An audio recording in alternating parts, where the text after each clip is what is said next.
Broly is inherently a more complicated character, if not one of the most complicated in Dragon Ball itself when it comes to power scaling. But I'll try to keep part 1 as simple and easy to follow along as possible as an introduction for people, and for this part we'll just be talking about the movies themselves. We'll go over guides, timelines, interviews, that stuff later.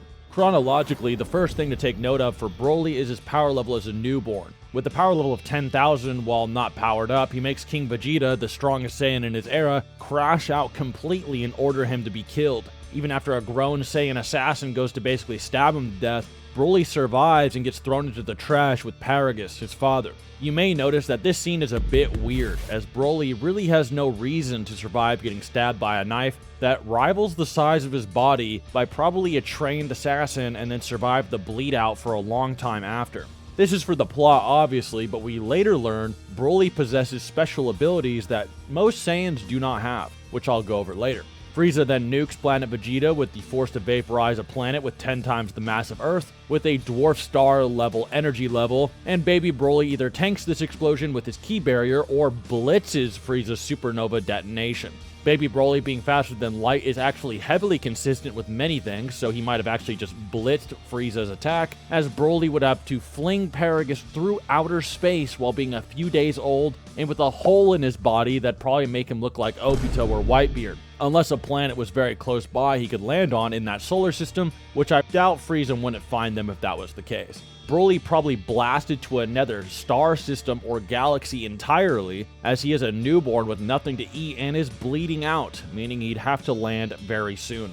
This baby Broly would unironically blitz and blast through most shonen you can think of, and it's a really not well thought out sequence, but it's the beginning of the legend, as his first showing is sort of punking on the Frieza Force before he's even conscious. He then grows older, however Saiyans have particular quirks, and some Saiyans possess higher instincts than others. Broly is the utmost and maximum embodiment of Saiyan instinct, and this causes him to want to dominate and destroy everyone who isn't his father, and in similar Saiyan fashion, even that is limited. Paragus controls Broly later and uses him to shred the South Galaxy into a shell of its former self, which we see at the start of the movie. What people don't know about Broly doing this is that this isn't Broly just destroying a galaxy, he's making a quadrant of the universe cease to be.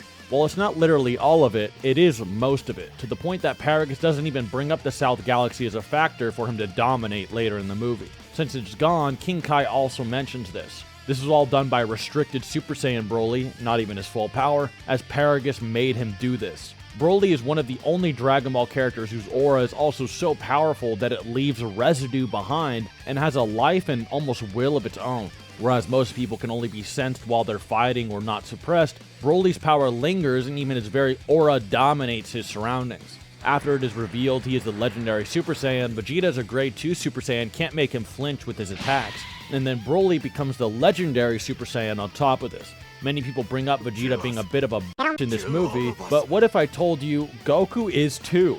The moment Broly appeared, Goku actually ducked the fate against him and ran for his life. Broly then has a unique quality that needs to be talked about. He holds back a lot. Watch as he toys with them in base and then easily toys with them again just after this in Super Saiyan. He then even toys with Goku while he's getting amped on top of Super Saiyan. This is why his fights drag on very long. In movie 10, he is arguably a bit more serious and folds Gohan almost instantly, but I'll go over that in a second. Broly, after making Goku shit his pants and run for his life, then says, "If you don't fight me, I'm just going to blow up this planet," which is why Goku even tries fighting him to begin with. He even tells Gohan shortly after to run for his life. As a fun fact, while this movie takes place in a different dimension than the main story, although I'll be getting into that, there is a Broly movie cell that exists in movie 10 in the pamphlets. Gohan also goes Super Saiyan 2 in the Cell games in the movie opening. So if Goku's plan to beat Cell is still similar, but the scaling is just different maybe, then Goku didn't even think Gohan could go Super Saiyan 2 and beat Broly. He just said Gohan should run for his life. This line of scaling is almost directly backed up in movie 10 as well. And to conclude the Broly is trolling segment here, I would actually recommend rewatching movie 8 with what I said in mind, and you'll see how blatant it is for yourself. Also, it's a pretty raw movie. Broly after this then gets more universal statements than almost anybody in all of Dragon Ball history. Even the box sets say he will destroy the universe. After rewatching movie 8 myself, this is mainly attributed to him being the Saiyan equivalent of Kid Buu, and he just enjoys going planet to planet, star to star, destroying everything and tormenting people for his amusement. However, the box set and certain statements can still be said and considered. He would bare minimum probably have to be able to destroy multiple galaxies or multiple solar systems while being absurdly fast to be able to destroy the universe and potentially larger macrocosm within his 40-year remaining lifespan, give or take. Whereas with most characters like Cell or Majin Buu or even Moro from Super, destroying the universe over time is unquantifiable due to their arguably eternal or massive lifespans. Broly, however, doing it would not use that quality. You'll also notice that Broly has weirdly powerful ki control in both movie 8 and 10, being able to whip around ki blast that always surprises everyone because he seems like a mindless berserker most of the times, but then other times he is a total spaz and misses every single attack, probably due to his strange Super Buu-like nature where sometimes he's very calculated and sadistic, and other times he is just in Super Saiyan barbarian mode.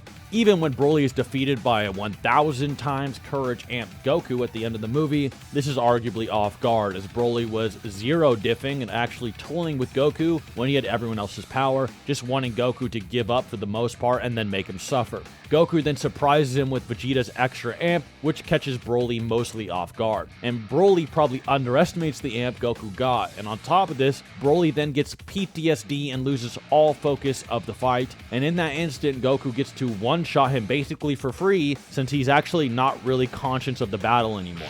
Another neat detail about Movie 8 Broly is that his aura actually distorts either space, reality, or their environment, similar to how Super Saiyan 3 Gotenks or Goku do in the anime or Fusion Reborn, but just not as blatant. To wrap up green hair Broly in all iterations has a minute form of regeneration. This is completely undeniable and a trait that Saiyans don't possess other than him for the most part, or Super Saiyan God. And this is shown multiple times. The first time, when it happens, is as a baby. You could argue this is censoring, but even the actual story itself doesn't make sense if he is bleeding out through space for days as a newborn. When he transforms into a legendary Super Saiyan, his very face rips apart, and then it's normal when he transforms. And even after Goku blows a hole in his chest, Broly completely heals it by the time he lands on Earth again. This is lastly backed up by Bio Broly, whose very skin is constantly melting off and regenerating over and over again, which is stated in multiple guides. Broly also seems to actually gain ki as he fights, which puts him in a massive advantage over mostly everyone else in the franchise, especially in equal stats. As his power almost never decreases, it actually only goes up. This is because he is the exaggeration of a peak Saiyan who grows as he fights, but takes that to the utmost form. So unlike Cell and the androids who never lose stamina, Broly gains power and ki instead. This would also explain how he can almost endlessly rampage throughout space. This leads us to Movie 10. Movie 10 of Broly takes place 7 years later, and he lands on Earth in a space pod and is frozen on Earth the entire time. This once again puts some strange things on Broly's catalog. He is submerged in water while he just imploded a bit earlier and doesn't drown. He isn't even phased by sitting underwater for arguably hours while unconscious as it freezes over him. Him being frozen in that area then actually causes the planet to warp around that area, causing the weather to shift to unbearable degrees like he's some eldritch entity locked away underground, causing them bad luck. This is when Broly returns, as he hears Goten crying, and things start to get weird at first. The first thing to remember about Broly once again is that he still toys and torments people, especially Saiyans. This is why Videl doesn't instantly die, and why he toys around with Goten and Trunks as Super Saiyans, and when they can't fight anymore and are running away in base form. Videl also is apparently weirdly strong in this movie, by the way. Trunks brings her up like she is a relevant combat force against Broly and everything. Goten and Trunks are equal to Mastered Super Saiyan Gohan from the Cell games and Daizenshuu, as they are equal to Gohan, who is the same strength as when he was younger but without his anger amps. But this is the movieverse. In the movieverse, Gohan is a complete powerhouse who has been training for 7 years instead of slacking off, or has grown considerably since the Cell games era, with his base form probably unironically eclipsing Super Saiyan Goten and Trunks, which cannot be said in the main timeline. As a fun fact, Goten and Trunks can naturally use Super Saiyan without any strain or negative feelings, meaning they are probably grade 4 Super Saiyans, which makes sense with the scaling in Daizenshuu, but also explains how they easily reached Super Saiyan 3 with Gotenks. 7 years of training for Gohan is an insane thing to consider, as in Super he went from Buu Saga tier to Super Saiyan Blue in days, and in the Buu Saga he worked out with the Z-Sword for a very short period and could swing it like a master compared to Goku being barely able to move it at all despite having 7 years of training on Gohan. For a potential man to actually use his potential is rare, and this movie was devised before we really got insight into what Gohan would be like in the Buu Saga, so they probably thought he'd still keep up his training and would be really strong. This is also why Vegeta and Piccolo are weirdly not in the movie, as they probably weren't allowed to spoil Vegeta or didn't know what would happen, even though Vegeta would 100% want to run Broly's fate again if he reappeared in the Buu Saga, without a shadow of a doubt. Unfortunately for Gohan, one of the only characters that is an even bigger potential man than any other is Broly. This is when Broly fights Gohan, and Gohan, even though he doesn't have lightning, is actually considered a Super Saiyan 2 in this movie. This is shown in pamphlets and so on, and it doesn't really make sense for him to not have it in the context of the movie. And I'm not joking, Broly beats him while messing around in around 2 minutes. 7 years of training Super Saiyan 2 Gohan stomped in about 2 minutes while not trying is crazy for Dragon Ball Z. To the point that Gohan gets such bad CTE and desperation from his beating, he actually thinks lava would beat Broly before he passes out and then almost dies from his own plan and has to be saved by Krillin. Scenes like this with Gohan in base probably surpassing Goten and Trunks makes you wonder just what the Legendary Super Saiyan's multiplier is, but we'll save that for the later portion of this video where a lot of guides and stuff will be dropped. Movie 10 Broly is stronger than Movie 8 Broly, but it's hard to deduce by how much, since even in Movie 8, Broly doesn't actually go full power, so Gohan wouldn't even know what his max strength would look like to begin with. One thing to consider is that Gohan thinks he could potentially take Broly, although after fighting his Super Saiyan form in base a bit, he actually starts to get scared, realizing that his gains might not be enough. So if you think M10 Super Saiyan 2 Gohan could beat M8 Broly, I don't think so, but if you do, then M10 Broly would basically no-diff the green-haired form in around a minute while goofing off. This leads us to the second defeat of Broly, the Omega Blaster, versus the Family Kamehameha Beam Clash, and this is supposed to be a level up from the Cell Saga father-son Kamehameha used to defeat Super Perfect Cell. Instead of Super Saiyan 2 Gohan getting hyped up by Goku from the afterlife and using his full power, Gohan has Goten and Buu Saga Goku, and then Trunks there to actually face Broly. Contrary to popular belief, Goku is actually probably there in this beam struggle, and there are guides and interviews and even Broly himself noticing Goku, which wouldn't make sense if it was just Gohan and Goten having a hallucination, with the Dragon Balls then launching off after Goten made a wish they'd have help against Broly. Although it's debatable, it doesn't really mean anything, as the Omega Blaster is quite honestly a really casual ki blast from Broly with an edgy name that he threw at him, and they just couldn't do anything about it. When they start to fight back against it, Broly then throws many more of these at them, once again, zero difficulty, while laughing, and Trunks detonates them before they can expand and then amplifies his Omega Blaster, which catches him off guard and he dies. Trunks sidelining a ki blast is also not impressive or indicative of any scaling, as many weaker characters can sideline a stronger character's ki blast, especially in the movies, and it's pretty much always confirmed Broly's off-guarded by sudden outbursts of hidden power and teamwork out of nowhere, since he can't really comprehend the concepts. We'll go over this later, so even Broly losing here is due to his character rather than his inability to destroy them. We already know Broly is far, far stronger than Gohan and Goten even put together. This leads us to Bio Broly, the finale of the trilogy. Bio Broly is a very, very weird movie, and anyone will tell you that, where Goten and Trunks, dubbed the strongest and ultimate combo team in the universe, take on a bio-engineered and genetically modified Broly clone. These clones are usually stronger enhancements of their originals, and with Broly this is confirmed true as well. However, he isn't completed, he still surpasses his original. Goten and Trunks are weird in this movie because they are a lot stronger than in the normal timeline, thinking they've grown strong enough to fight Broly since movie 10, who could no-diff Super Saiyan 2 Gohan, and considering they are super prodigies that reach the Cell Games tier before 10 years old, they actually have absurd potential, which is what happens in this movie as they likely train and get gains instead of just goofing off like in canon. I think Gotenks would have been better for this movie, but they just didn't want to spoil too much Buu Saga stuff, and were limited in their presentation. Despite them being the strongest combo team in the universe, even greater than Goku and Pikkon as an example, Broly destroys them, and Bio Broly has a pretty powerful weakness, sort of like Cell Max, where he is really not that good at fighting, and honestly a lot worse at fighting than his original, to the point that he is constantly caught off guard and stunned by people he can one-shot when he's paying attention to, like Android 18. Despite having this weakness, he also possesses Broly's biggest character flaw, holding back. Yes, even Bio Broly holds back. So maybe it's just in his DNA to do it. We don't see a fraction of Bio Broly's full power until the end of the movie, and even then we actually don't see all of it, as his aura only appears one time in the movie, and that's when Goten gets enraged or unquantifiably more powerful for a moment, and then Broly just stomps him again. The thing, however, that makes Bio Broly a lot more deadly than the original, despite being honestly a pretty bad fighter, as you can tell by looking at him, a weird eldritch muck monster. In similar fashion to the muck from Pokemon, his sludge actually has special abilities. For one, even when he is off guard and has his head chopped off by Krillin, it just reattaches. But it gets worse as he starts to border on Majin Buu-like qualities, as when he is devoured by the culture fluid,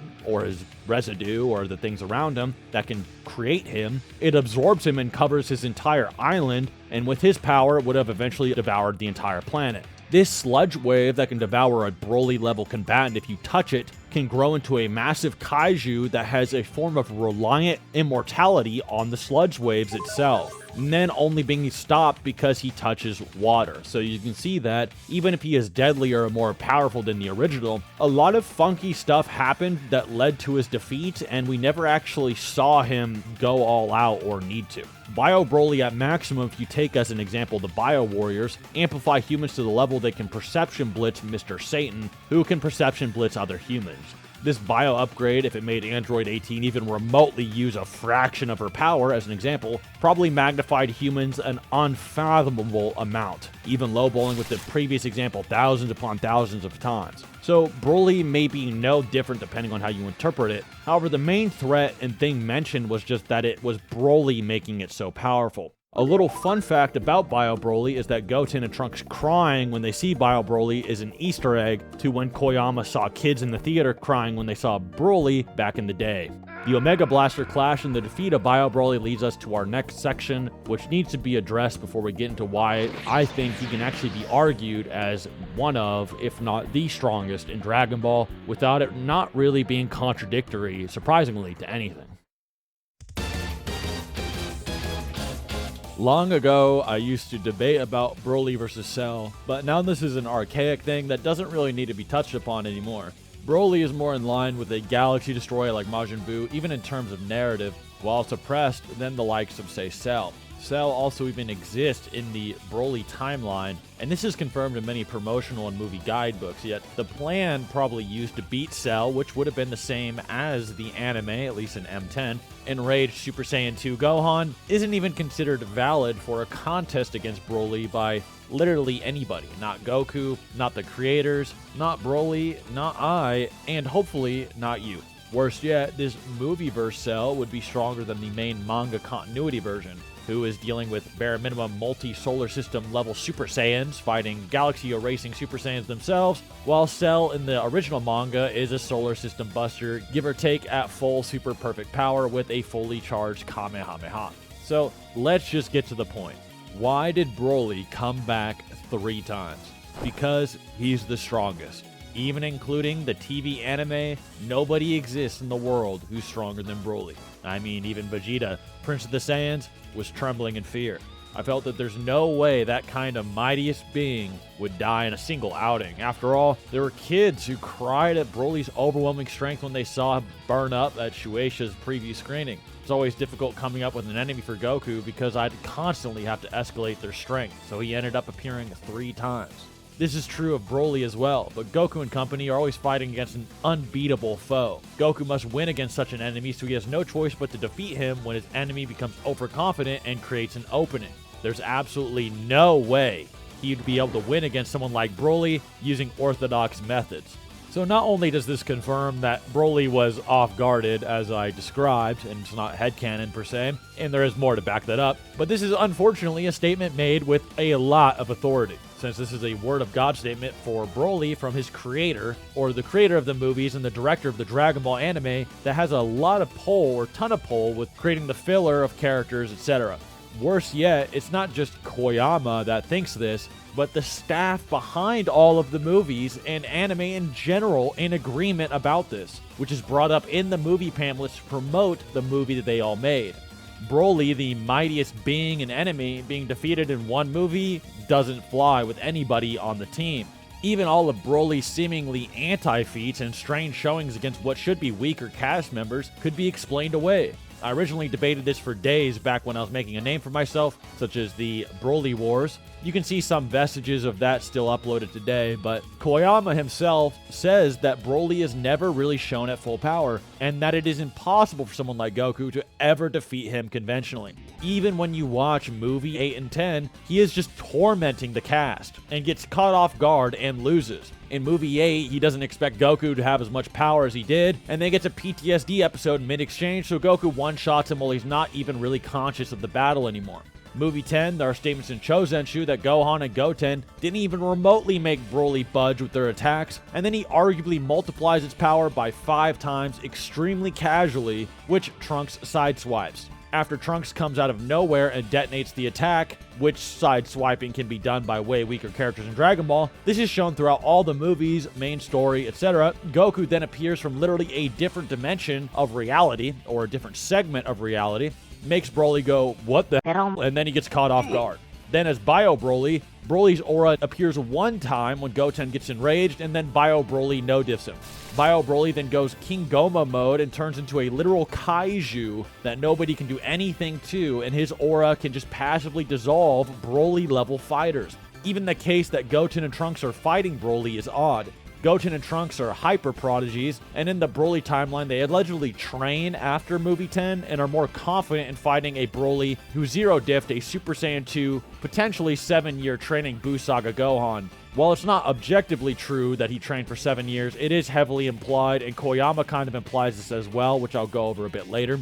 Goten and Trunks having incredibly odd training gains are also actually shown in Dragon Ball Super, which coincides with this movie, where they go from incredibly rusty with really no training in forever to just fighting Cell Max, arguably on the level of the Gammas, and then rivaling a post-evolution Gohan in the Beerus Planet Brawl base to base. These characters will do anything they want for the plot, and in the movies, they're no different. They are just incredibly OP and get toyed with as well, as stupid as they are presented. Further proof of this is even in the movies themselves, which watch Goten and Trunks in just M10 versus Super Saiyan Broly versus Vegeta trying to attack a Broly not even paying attention to him.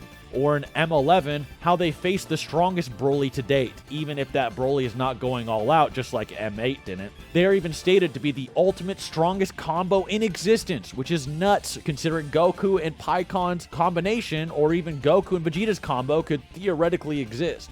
The movie probably would have made more sense with a Gotenks reveal or something like that, personally speaking, but I genuinely believe that Koyama wasn't allowed to spoil or show too much of the Buu Saga in advance, and as we will learn later, he actually didn't know too much of what would happen and kind of had to predict of what things would happen. So he had to make do with Goten and Trunks realistically. So Seth, let's be for real, bro. We get that the author thinks that, but do you think that? Alright, I'll give my genuine opinion here for all of you frothing at the mouth wondering what I actually believe. I think Broly may be less of the strongest character in all of Dragon Ball, and more so the strongest villain. So, stronger than Janemba, Majin Buu, and so on. Koyama also agrees with this in the sense that he thinks that Broly is stronger than Majin Buu, and obviously Janemba as well. And you could argue his interview question even supports this. The guides also possibly support that, with Goku being the strongest in the universe even in Broly guides, so when they say we brought him back because he's the strongest, it could be more in context to the strongest adversary. Although the wording, being genuinely honest, just says strongest being, not enemy. This is supported by Broly's narrative and many Majin Buu guidebooks. Even where Goku is stated the strongest in the universe, this is when Broly is frozen and before he awakens and gets his Zenkai boost and then adapts and grows more powerful. And so in many Majin Buu guides, to follow up on that, where everyone is shocked that Majin Buu is really that galaxy destroyer after he one-shots Dabura, but restricted Super Saiyan Broly was already doing that on crack almost a decade earlier in the timeline in his normal Super Saiyan state. He then gets astronomically stronger by multiple tiers and transformations, and the Super Saiyan 2 Gohan that Broly Zero diffed would obliterate Dabura in the main timeline in one hit, and would arguably give Fat Buu more of a run for his money. Yet Broly toyed with him, even just timeline to timeline. Ignoring the movies are way above the main continuity, at least during the Cell Saga. Further proof that Broly is the strongest villain and maybe not character is that the Koyama Twitter account seems to think Broly is more of a multi-galactic threat than a straight-up guy who can obliterate the universe in one shot. He often would throw his religious beliefs onto this question, and it made kind of asking him a little bit complicated, but I'll get into the Koyama Twitter authenticity later. Whereas Super Gogeta and Super Vegito would be universal just based on scaling to the Big Bang and macrocosm spanning energies they possess. You can downplay people like Super Buu, Gohan absorbed in his Vice Shout as more of a cause and effect shattering type effect with the universe, rather than a literal universe bust, etc. Some will say Janemba then warped all of the Universe 7 macrocosm, so that should be significant. However, this isn't actually that true. The Universe 7 macrocosm started to warp, as explained in Daizenshuu, because King Enma was sealed away, and he is the link between life and death, which made it start to tweak out. We later learn, however, that if Broly is stronger than Arale, who appeared in the Dragon Ball anime, that Broly is undoubtedly a universe buster. In fact, he'd be able to fight almost End of Z Goku and possibly Super Saiyan Blue Goku from the Dragon Ball Super anime, assuming Arale didn't grow in power. Once again, why we should probably consider talking mainly about villains. It's far more consistent. Bio Broly is also the strongest Dragon Ball character, not say Movie 10 Broly, which makes things a lot more complicated, but it's also a lot more consistent. I'll get into more of this during part 3. This part is mainly to lay out the reasons people say he's the strongest or not. Part 3 will be the more advanced debate side to this. Back to what we were talking about before, however, Koyama in his prime may have genuinely believed, though, that Broly was not only the strongest Dragon Ball character in the movies and anime, but possibly even GT. There are some dubious French guidebooks which support Broly being greater than Super Saiyan 4 characters, even Gogeta, which I'd counter and say the perfect file seem to think Gogeta is the strongest in every dimension at that time, and Koyama admits he can't make claims about GT concerning Broly. Also, just look at these guides yourself, and anyone in the audience can kind of pick apart what's going on here. However, Koyama follows this up by thinking he cannot believe Toriyama made someone stronger than Broly once the God of Destruction Beerus was finally revealed, implying he didn't think anything made in Dragon Ball up to that point even did that. Or unless you think he's just talking about Dragon Ball Z movies, which Battle of Gods is a Dragon Ball Z movie. Also possible. The other problem for Broly doubters is that there isn't actually any real counter evidence that he isn't the strongest. And I'm not joking, as the years go on, his case actually only gets stronger. You search for more guides about Broly, you're gonna learn he's stronger. It's never weaker. In every video game, he's gassed up insanely high. I'll just have my editor put a bunch on the screen now for you. Toyotaro even had him in Dragon Ball AF, so even Toyotaro might be on board with this. And Heroes, the movie Broly, is absolutely insane, taking on 2 god-tier Vegetos at the same time with a Zenkai, and I'm not fucking joking, this actually happened. Even the concept of Broly in the main manga continuity is that if he could control his power perfectly, he would be the most powerful. He'd be unbeatable. Even Cell Max would be no diff, unless Cell Max was able to perfect his power.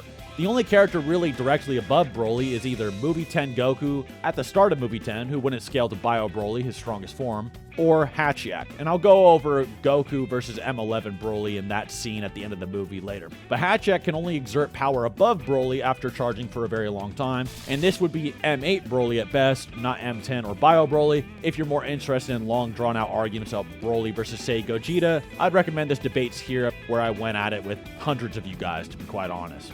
In terms of his placement in the timeline, this is irrelevant since the movies take place in another dimension, with Koyama clearly taking the stance that all the movies aren't connected even despite small cameos.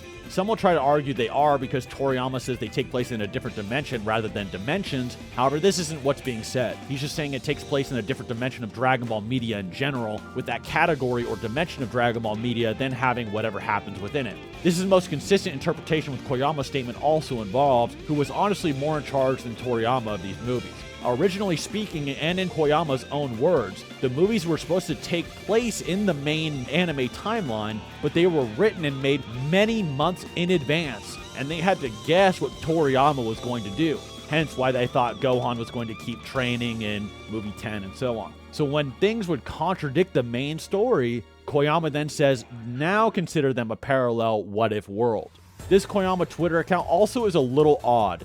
It's hard to confirm how authentic it really is. And I'll be straight up honest, old man Koyama gets bullied into changing his position on a lot of things by Twitter dorks, and manipulated into saying things he doesn't keep track of, sort of like how people kind of manipulate Grok or ChatGPT into saying things it clearly doesn't actually agree with or think. So take every Twitter statement as, I would argue, not even a secondary source, more of a third-tier source.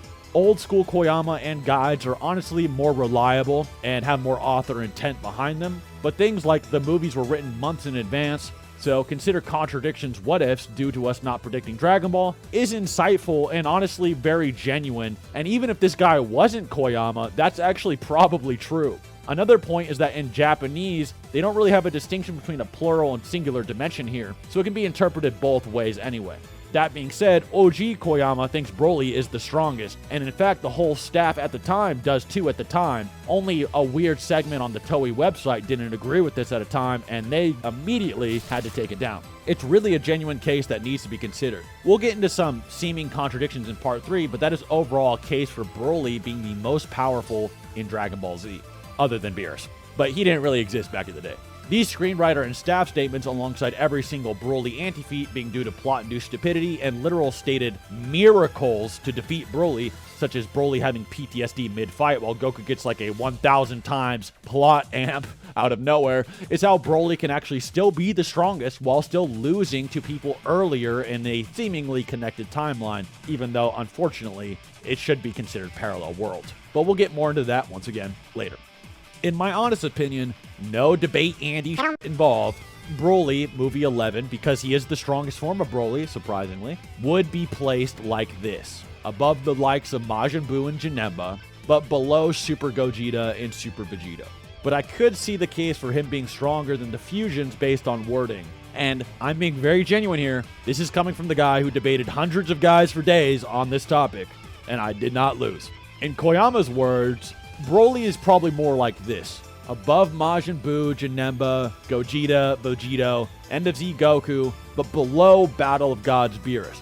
Now in Koyama's deepest, darkest thoughts, Broly is probably more something like this. Above Janemba, Omega Shenron, probably Super Saiyan 4 Gogeta, but definitely below Battle of Gods Beerus. So it seems at best, Dragon Ball Z Broly probably caps at Beerus tier from Battle of Gods, being below that, and at worst is probably still above those Anime Cell and Dabura tiers, needing Fat Buu or Super Buu to fight him, if you're being a little uncharitable. This is by far the most consistent and objective viewpoint, although you can wank him with that Arale scaling to Dragon Ball Super, Super Saiyan Blue tiers, but that's really about it. In terms of a multiplier, as a little fun bonus before we get really edgy here, you could potentially argue that base Gohan was able to somewhat fight against Super Saiyan Broly. Super Saiyan Broly is toying around a little bit, but it is implied that base Gohan is able to make him use some power, more than, say, Master Super Saiyan Goten and Trunks. Then the legendary form can zero diff Super Saiyan 2,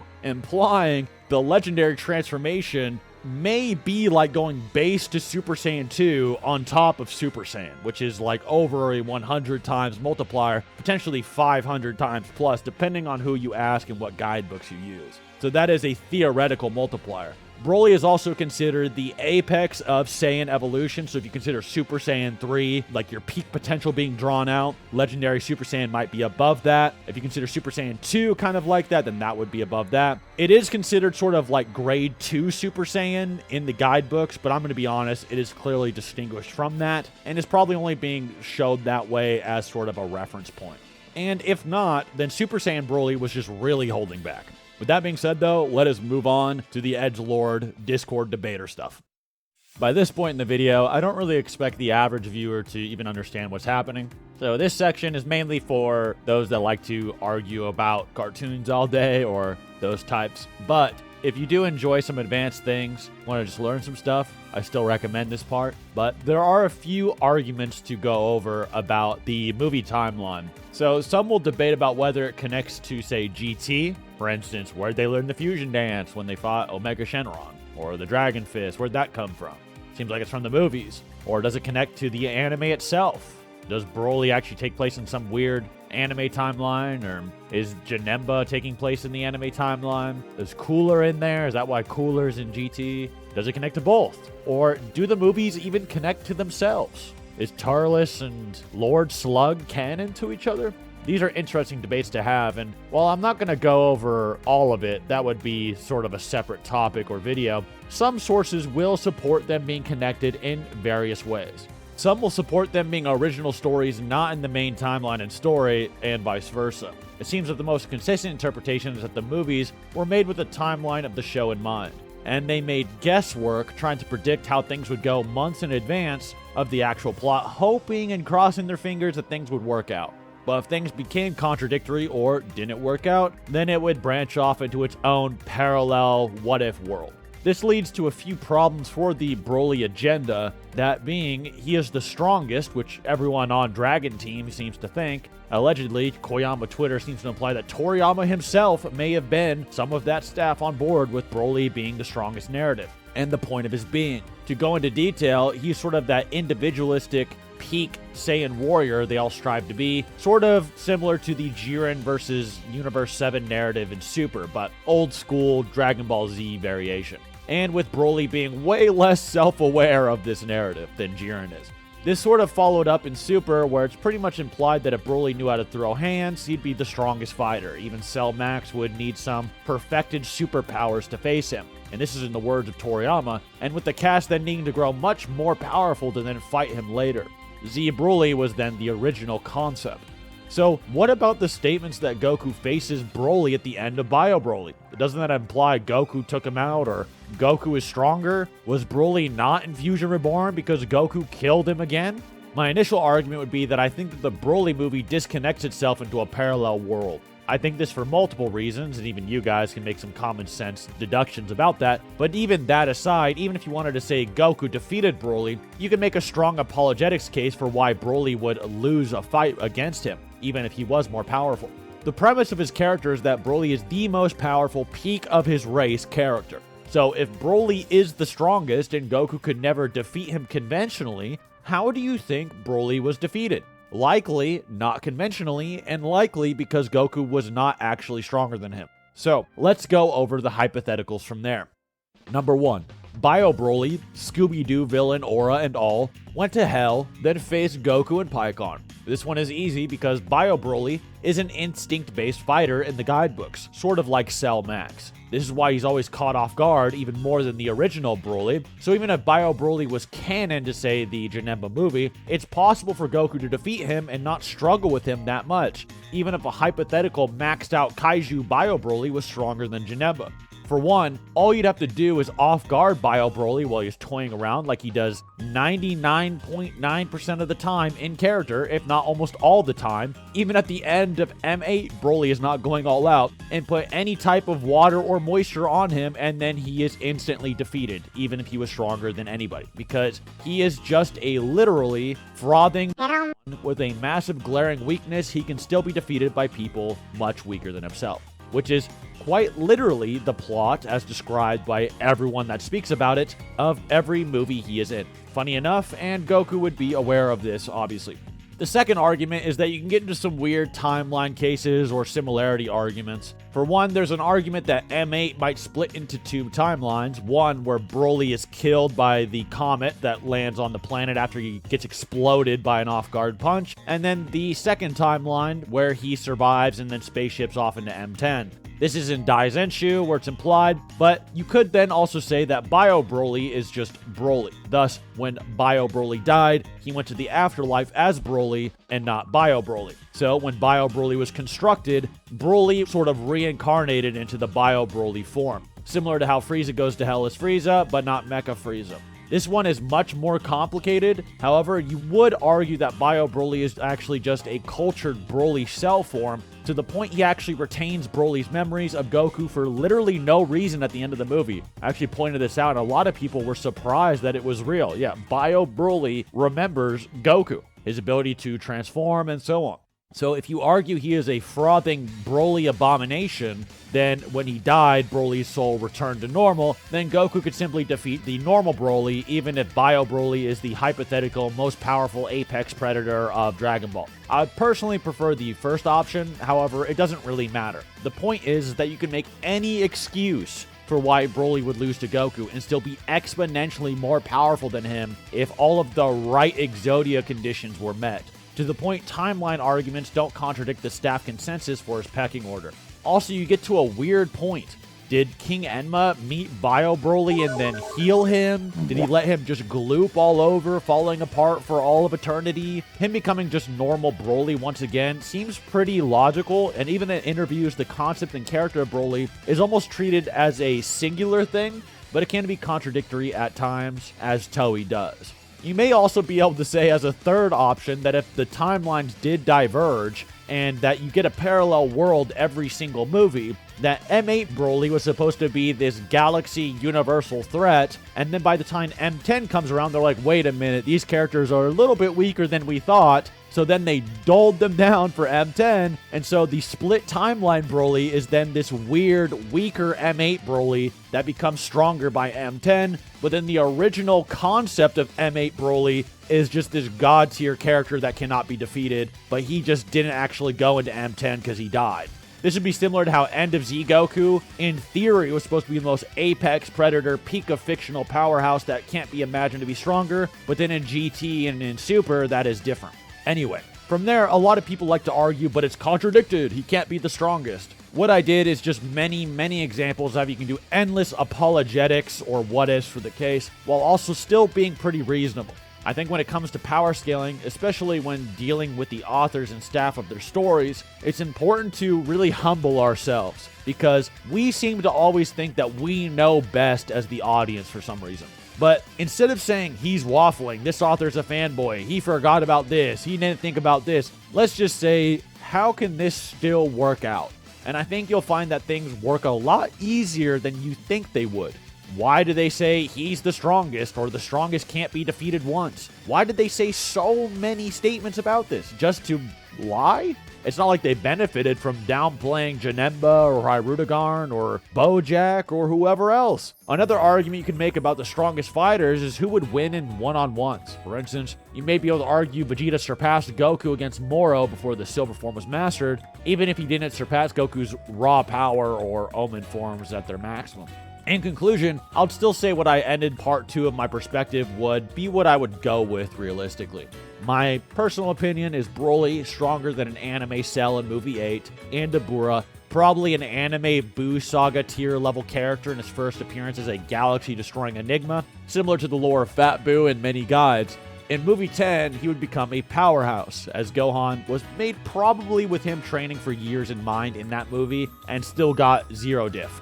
Bio Broly is then a mutant enhanced abomination that may be stronger than literally anybody, but is an absolute zombie that can't do anything outside of his instincts.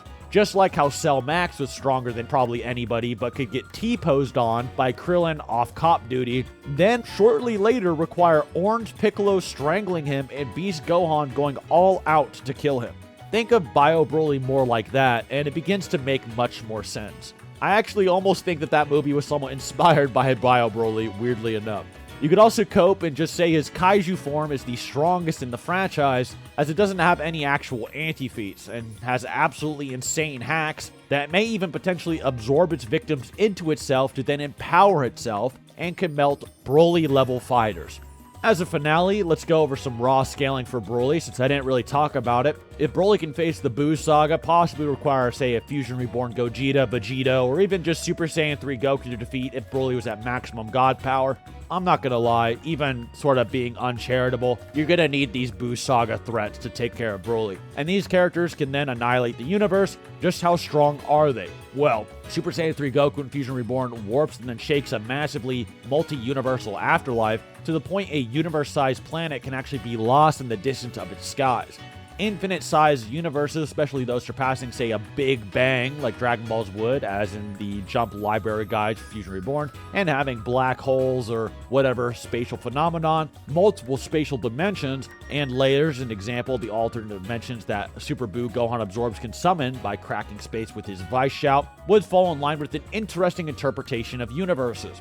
Many people misinterpret, say, Einstein, saying that a universe is comprised 3 spatial dimensions and 1 temporal dimension, thus destroying a universe is only, say, 3D in terms of spatial dimensions, even a massively complicated one such as Dragon Ball's. However, this may not actually be so clear-cut. And as I'll show you on the screen, this may not actually be what was being said, with a universe may actually comprising of 4 spatial dimensions, mathematically speaking, instead, with this being very taken out of context due to many science fictions and misinterpretations of his work. Also, interpreting time as a temporal dimension and taking out of the spatial dimensions of the universe would have a very interesting consequence for the power scaling of Dragon Ball, where deeming time as a dimension would end up making the World of Void smaller, as the World of Void, which is infinite or eternal size, has no time. So thus you'd be deeming it as smaller than a normal infinite reality.